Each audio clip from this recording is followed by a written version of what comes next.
Hello everyone, welcome to my YouTube channel. আজি আমি এই ভিডিওত টেট 2023 ম্যাথছৰ যেগিটা কোৱেশ্চন আছে সব কোৱেশ্চন আমি এটা এটাকে সলভ কৰিম। সো ভিডিও স্টাৰ্ট কৰাৰ আগত যদি মোৰ চেনেলত নতুন আহিছে তেতিয়াহলে চেনেলটো সাবস্ক্ৰাইব কৰি ৰাখি দিয়া। সো আমি কোৱেশ্চন কেইটা সলভ কৰি এটা এটাকে। সো আমি কোৱেশ্চন ফাৰ্স্ট কি দি আছে। সো ইয়াত ম্যাথছৰ পাৰ্ট স্টাৰ্ট হৈছে কোৱেশ্চন নম্বৰ 31 ৰ পৰা। কোৱেশ্চন নম্বৰ 31 ত কৈছে সোৱা কোনো দুটা সংখ্যাৰ লসাগু আৰু গসাউৰ যোগফল আৰু পাৰ্থক্য যথাক্ৰমে 24 আৰু 18। এতিয়া আমি সংখ্যা দুটাৰ পূৰণফল উলিয়াব লাগে। সো আমাক কি দিছে সংখ্যা দুটাৰ লসাগু আৰু গসাউৰ যোগফল। যে সংখ্যা দুটা আমি নাজানো, ঠিক আছে। সো লসাগু ধৰা a আৰু গসাউ b, ঠিক আছে। এই দুইটাৰ যোগফল আমাক কি দি আছে 24। সো a + b 24 আৰু কি দি আছে সোৱা ইয়াৰ পাৰ্থক্য মানে a - of b, পাৰ্থক্য কি দি আছে 18।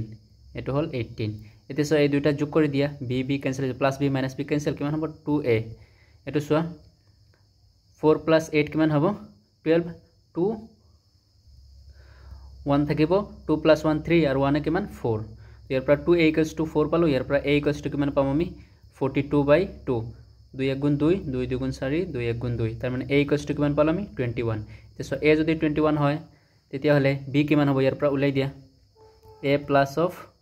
b = কিমান 24, a 21 + b = কিমান 24। ইয়াৰ পৰা b = কিমান পাম 24 - 21 মানে 3। তে a 21 b 3 এই দুইটাৰ পূৰণফল লাগে আমি 21 ৰ লগত। সোৱা কৈছে সংখ্যা দুটাৰ পূৰণফল, সংখ্যা দুটাৰ পূৰণফল লাগে। তো 21 * 3 কিমান হ'ব সোৱা 3 * 1 = 3, 3 * 2 = 6, 63। অপশন বি আছে 63, অপশন বি ইজ কারেক্ট। তাৰ পিছৰ কোৱেশ্চন সোৱা কি কৈছে ইয়াতে তিনটা স্কয়াৰ ৰুট দিছে, তাৰ ভিতৰত আছে 81। এতিয়া সোৱা এই প্ৰথমতে এইটো স্কয়াৰ ৰুট অফ 81 কিমান হ'ব, এই দুটা স্কয়াৰ ৰুট আছে আৰু এই স্কয়াৰ ৰুট অফ 81 এই যেটো আছে এটো কিমান হ'ব 9। তাৰ পিছত সোৱা এইটো লোৱা 9 ৰাখা, এই স্কয়াৰ ৰুট অফ 9 কিমান হ'ব 3। তো কিমান পালো সোৱা আমি आंसर √3। অপশন বি ত আছে সোৱা √3, অপশন সি ত আছে √3, অপশন সি ইজ কাৰেক্ট। তাৰ পিছৰ কোৱেশ্চনটো সোৱা কি কৈছে 10 টকাৰ পৰা আৰম্ভ কৰি এজন ব্যক্তিয়ে তেওঁৰ বেংকত ধন এনেদৰে জমা কৰে যাতে প্ৰতিটো পৰৱৰ্তী দিনৰ জমা ধন আগৰ দিনা জমা ধনৰ দুগুণ হয়। 7 দিনৰ পিছত তেওঁৰ মুঠ জমা ধন হৈছে। তাৰ মানে কি কৈছে এজন মানুহে কি কৰিছে প্ৰথম দিনা 10 টকা জমা কৰিছে, দ্বিতীয় দিনা কি কৰিছে তাৰ দুগুণ হৈ গৈছে, ঠিক আছে 2 * 10। তাৰ মানে কিমান হ'ব 10 * 2 কিমান 20। তাৰ তৃতীয় দিনা কিমান হ'ব ইয়াৰ দুগুণ, তাৰ মানে কিমান 40। তাৰ পিছ দিনা কিমান হ'ব ইয়াৰ দুগুণ 80। এনেকুৱা হৈ গৈ কি কৰিছে 7 নম্বৰ দিনত কি কৰিছে 7 দিনৰ পিছত তেওঁৰ মুঠ জমা ধন আমি উলাব লাগে। সোৱা এটো কি কেনেকৈ কৰিম আমি সোৱা প্ৰথম দিনত কি কৈছে 10 টকা, দ্বিতীয় দিনত ইয়াৰ দুগুণ তাৰ মানে 10 * 2। তৃতীয় দিনত কি কৰিছে 10 * 2 কিমান 20, এই 20 ৰ দুগুণ 20 * 2 কিমান হ'ব 20 * 2 কিমান 40। চতুৰ্থ দিনত এই 40 ৰ দুগুণ 40 * 2 এটো কিমান হ'ব 80। এতিয়া সোৱা এইটো এটা ফৰ্মুলাত পৰিব, ফৰ্মুলাটো হ'ব আমাৰ 10 * 2 to the power এইটো n - 1। এতিয়া n সোৱা ইয়াত এইটো 7 আছে, তো এইটো 2 to the power 6 হ'ব। 7 - 1 কিমান হ'ব 6, তাৰ মানে 10 * 2 to the power 6। এটা হ'ব সোৱা কিমান 2 to the power 6 মানে কিমান 64। 64 ৰ লগত 10 পূৰণ কৰা কিমান হ'ব 640। অপশন বি ত আছে 640, অপশন বি ইজ কারেক্ট। এতিয়া ইয়াত সোৱা এই যেটো ফৰ্মুলা মই লিখিছো 10 * 2 to the power n - 1 এটো কেনেকৈ পালো। সো অলপ লক্ষ্য কৰা ইয়াতে এইখিনিত সোৱা এইটো হল কিমান প্ৰথম দিনা 10, ঠিক আছে। 10 ক আমি কি লিখিব পাৰো 10 * 2 to the power মই কি কৈছো n - 1 কৈছো, ঠিক আছে। n কিমান 1, তো 1 - 1 কিমান হ'ব 0 হৈ যাব, 2 to the power 0 কিমান 1, তো এইটো হল 10। তাৰ পিছৰটো সোৱা এই 20 ক আমি কেনেকৈ লিখিম সোৱা এইটো 10 * 2 to the power n - 1। তাৰ পিছৰটো n = 2, তো 2 - 1 কিমান হ'ব 1। তাৰ পিছৰটো সোৱা এইটো 40 হ'ব। সোৱা 10 * 2 to the power n - 1, n কিমান ইয়াতে এইটো 3, তো 3 - 1 কিমান হ'ব 2। সোৱা 2 স্কয়াৰ কিমান 4 আৰু 4 * 10 কিমান হ'ব 40। সো 40 পালো। তাৰ পিছৰটো সোৱা এইটো 80 পাম। সোৱা 10 * n কিমান ইয়াতে 4, তো 4 - 1 কিমান হ'ব 3 আৰু 2 কিউব কিমান 8, 8 * 10 কিমান 80 পাম। তাৰ পিছৰটো সোৱা 10 * 2 to the power 5 - 1 তাৰ মানে 4 হ'ব, আৰু 2 to the power 4 কিমান 16, 16 * 10 কিমান হ'ব 160। সোৱা ইয়াৰ দুগুণ। এনেকুৱা এই ফৰ্মুলাটো পাইছো, এইটো ফৰ্মুলাটো হ'ব সোৱা 10 into 2 to the power n minus 1 n হ'ব তাৰ মানে যিমান দিন ইয়াতে কৈছে 7 দিন তেতিয়া হলে 7 minus 1 যদি কয় 10 দিনৰ পিছত কিমান হ'ব তেতিয়া হলে কি হ'ব 10 into 2 to the power 10 minus 1 তাৰ মানে 10 into 2 to the power 9 তেনেকুৱা তাৰ পিছৰ কোৱেশ্চনটো চোৱা কৈছে কি দিয়া আছে যে a greater than b আৰু b greater than c তাৰ মানে কি কৈছে a greater than b আৰু কি কৈছে b to c তকে ডাঙৰ b greater than c যাতে a greater than 0 b all a b c r এটো কি কৈছে greater than 0 এটা কৈছে যদি d equals to a plus c by 2 হয় তেন্তে তলৰ কোনটো সত্য হ'ব ঠিক আছে এটো এটা এক্সাম্পল দি কৰো আমি সাপোজ ধৰা a equals to কিমান ধৰা 5 ঠিক আছে আৰু b equals to কিমান ধৰা b equals to ধৰা 3 আৰু c equals to ধৰা 1 ঠিক আছে এতিয়া ইয়াৰ পৰা d ৰ মান উলিয়াছো d কিমান হ'ব a plus of c by 2 a কিমান ধৰিছো আমি 5 আৰু b c কিমান ধৰিছো 1 তাৰ মানে এটো কিমান 5 plus 1 কিমান হ'ব by 2 তাৰ মানে 5 plus 1 কিমান 6 by 2 equals to কিমান 3 তো d equals to এটো হল আমাৰ d equals to 3 এতিয়া ইয়াতে কন্ডিশন কেটা মিলাইছো a less than c এটো কেতে হ'ব নোৱাৰে কাৰণ so a greater than b আমি ফাৰ্স্ট কন্ডিশনৰ পৰা a ইয়াৰ পৰাই পাইছো আমি a greater than b এটো নহব d greater than a d কিমান 3 আৰু a কিমান 5 এটো নহব তাৰ পিছত চোৱা d less than c c কিমান ধৰিছো চোৱা 1 c হল 1 আৰু d 3 এটো নহব আৰু d greater than a না d less than a so এটো অপশন কারেক্ট হ'ব সো d কিমান 3 আৰু a কিমান 5 এটো एग्जांपल এটো স্যাটিসফাই কৰিছে তাৰ মানে অপশন d কাৰেক্ট হ'ব এইকেটা স্যাটিসফাই কৰা নাই সো এইকেটা অপশন নহয়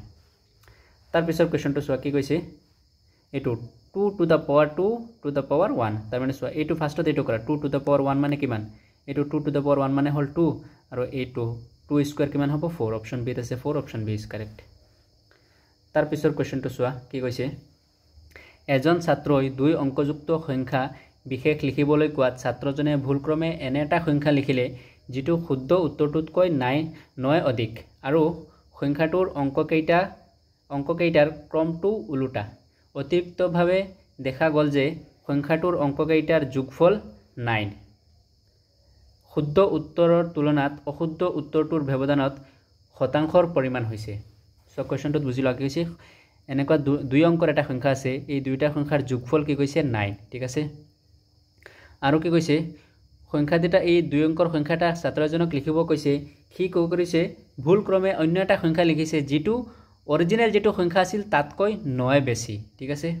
এতিয়া চোৱা এটো যদি তুমি অলপ বুজি পাইছা তেতিয়ালে আমি এটো ডাইৰেক্ট কৰিব পাৰো চোৱা 45 ঠিক আছে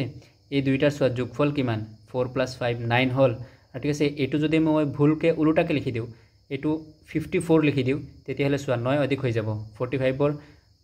45 আৰু 54 ৰ মাজত কিমান ডিফাৰেন্স কিমান আছে 9 আছে তেতিয়ালে মই ভুলকে লিখাৰ কাৰণে কি ইয়াতে চোৱা শুদ্ধ উত্তৰটোতকৈ 9 অধিক হৈ গল ঠিক আছে তাৰ মানে সংখ্যাটো কি আমি গম পাই গৈছো 45 ঠিক আছে এতিয়া আমি কৈছে কি শুদ্ধ উত্তৰৰ তুলনাত অশুদ্ধ উত্তৰটোৰ ব্যৱধানত সংখ্যাটো উলিয়া এটা ব্যৱধানৰ শতাংশৰ পৰিমাণ উলাব লাগে ব্যৱধানৰ শতাংশ কিমান হ'ব 54 - 45 ডিভাইডেড বাই কিমান হ'ব 45 ঠিক আছে এইটো আছিল আমাৰ শুদ্ধ তো এইটো শতাংশ উলাব লাগে 100 মাল্টিপ্লাই কৰি দিয়ে সো 54 - 45 এটো কিমান হ'ব 54 - 45 হল আমাৰ 9 আৰু এটো হল 45 ইনটু কিমান 100 এটো 9 * 9 9 * 5 * 45 5 * 5 5 2 * 2 0 তাৰ মানে কিমান পালো চোৱা 20% সো অপশন সি আছে 20% option C is correct so এনেকুৱা যদি ধৰিব নোৱাৰা তেতিয়াহলে আৰু এটা মেথড আছে মেথডটো হল এটো চোৱা কৈছে যে ইয়াত আমাক দুটা অংকযুক্ত সংখ্যা আমি কি কেনেকৈ লিখো suppose a 10a plus of b এটো হল দুটা অংকযুক্ত সংখ্যা এটো কি কৰিছে এজন ছাত্ৰই ভুলক্ৰমে লিখিছে ভুলক্ৰমে লিখাৰ কাৰণে কি কৈছে অৰিজিনাল সংখ্যাটোতকৈ 9 অধিক হৈ গৈছে তাৰ মানে 10a plus b = কিমান পাম আমি যদি উলটাকে লিখো আৰু সংখ্যাটো কি কৈছে ক্ৰমটো উলটা হৈ যাব তাৰ মানে b আগত আহি যাব এটো হ'ব 10b plus of a এনেকুৱা লিখিলে কি হ'ব 9 অধিক হৈ যাব ইয়াৰ পৰা এটা ইকুৱেচন পাম আমি আৰু এটা ইকুৱেচন পাম চোৱা সংখ্যা কেইটাৰ যোগফল তাৰ মানে a b ৰ যোগফল a plus of b এটো কিমান হ'ব 9 তো ইয়াৰ পৰা চোৱা এই দুইটা ইকুৱেচন যদি তুমি সলভ কৰা তেতিয়া হলে a b ৰ মান পাই যাবা ঠিক আছে a পাবা 4 আৰু b পাবা 5 তো সংখ্যা দুটা কিমান হ'ব চোৱা 10a তাৰ মানে 10 * 4 + b কিমান পাইছে 5 তো ইয়াৰ পৰা 45 পাই যাবা সংখ্যাটো সো উলটা কৰিলে কি হ'ব এটো 10b + a হ'ব 54 ঠিক আছে তো এটোৰ পৰা এটো মাইনাস কৰি ডিভাইড 45 কৰিবা ইনটু 100 কৰিবা পাৰ্সেন্টেজ পাই যাবা তাৰ পিছৰ কোৱেশ্চনটো চোৱা কি কৈছে x² - 3x + 1 এই দিঘাত সমীকৰণৰ সমাধান কেইটাৰ মুঠ যোগফল উলাব লাগে ঠিক আছে সমাধান কেইটাৰ যোগফল উলাব লাগে আমাক তো ইকুয়েশন দিছে আমাক x square minus 3x plus of 1 equals to 0 so এটো কি লিখব পাৰো আমি x ইকুয়ালস টু এটো ফর্মুলা দ্বিঘাত সূত্রত ব্যবহার করা minus b plus minus square root of b square minus 4ac b মানে কি মাইনাস 3 স্কয়ার মাইনাস 4 a হল 1 c হল আমার 1 ডিভাইডেড বাই 2 ইনটু a ঠিক আছে এটা সো এটো কিমান হ'ব মাইনাসে মাইনাসে প্লাস প্লাস হৈ যাব তো এটো হল plus 3 plus minus square root 3 square 9 9 minus 4 কিমান হ'ব 5 ডিভাইডেড বাই 2 তো এটো সংখ্যা শূন্য দুটা কি পাম আমি 3 প্লাস রুট 5 বাই 2 আৰু 3 মাইনাস ৰুট 5 বাই 2 এতিয়া এই দুইটাৰ যোগফল ওলাব লাগে সোয়া এই দুইটাৰ যোগফল কি হ'ব 3 প্লাস রুট 5 বাই 2 প্লাস 3 মাইনাস রুট 5 বাই 2 তো ইয়াৰ লসাগু কিমান হ'ব 2 এটো হ'ব 3 plus root 5 plus 3 minus root 5 so এটো কিমান হ'ব এই minus root 5 plus root 5 cancel 3 plus 3 কিমান হ'ব 6 3 plus 3 6 by 2 2 গুণ 2 2 3 গুণ 6 তো 3 পাম শূন্য দুটাৰ যোগফল কিমান হ'ব 3 অপশন ডি আছে 3 অপশন ডি ইজ কারেক্ট তাৰ পিছৰ কোৱেশ্চনটো চোৱা কি কৈছে এটা বটলৰ ভিতৰত কেইটামান ছয়টেঙিয়া আৰু কেইটামান চাৰিটেঙিয়া পতংগ সুমাই থোৱা হৈছিল গণনাত দেখা গল যে বটলটোত থকা পতংগৰ মূৰৰ সংখ্যা 19 আৰু মুঠ টেঙৰ সংখ্যা 92 বটলটোত থকা চাৰিটেঙিয়া পতংগৰ সংখ্যা ওলাব লাগে ঠিক আছে এতিয়া চাৰিটেঙিয়া আৰু ছয়টেঙিয়া পতংগৰ সংখ্যা কিমান আমি নাজানিছো ধৰো চাৰিটেঙিয়া পতংগৰ সংখ্যা x আৰু ছয়টেঙিয়া পতংগৰ সংখ্যা y কি কৈছে মুঠ কি কৈছে পতংগৰ সংখ্যা কিমান 19 দি আছে তো x প্লাস অফ ইয়াৰ পৰা এটা ইকুৱেশ্যন পাম x প্লাস অফ y কিমান পাম 19 আৰু সোৱা ইয়াত মুঠ টেঙৰ সংখ্যা কিমান দিছে 92 তাৰ মানে চাৰিটেঙিয়া পতংগৰ সংখ্যা plus 4 into x plus 6 into y equals to কিমান হ'ব মোট 92 এটা হ'ব 92 এতিয়া এই দুইটা ইকুয়েশন সলভ কৰা ইয়াৰ পৰা x আৰু y ৰ মান যায় x ৰ মান ওলাই গলে কি পাই যাম আমি চাৰিটেঙিয়া পতংগৰ সংখ্যা পাই যাম ইয়াৰ পৰা এটো সলভ কৰিলে সোয়া এটো সলভ কেনেকৈ কৰিম ইয়াৰ লগত x আমি মিলাম ঠিক আছে 4 মাল্টিপ্লাই কৰি দিয়া এটো লগত 4 মাল্টিপ্লাই কৰা ইয়াৰ লগত 4 মাল্টিপ্লাই কৰা তো 4x এটোৰ পৰা এটো মাইনাস কৰি দিয়া ঠিক আছে তো 4x - 4x ক্যান্সেল গল 6y আৰু -4y এটো মাইনাস কৰিম যদি 6 এৰ পৰা -4y কৰা কি হ'ব 2y থাকিব ইকুৱেলছ টু 92 মাইনাস এটো কিমান হ'ব সোৱা 19 into 4 = 76 92 ৰ পৰা 76 মাইনাস কৰা 92 ৰ পৰা 76 মাইনাস কৰা এটো হ'ব 6 এটো 16 তো y = কিমান পাবা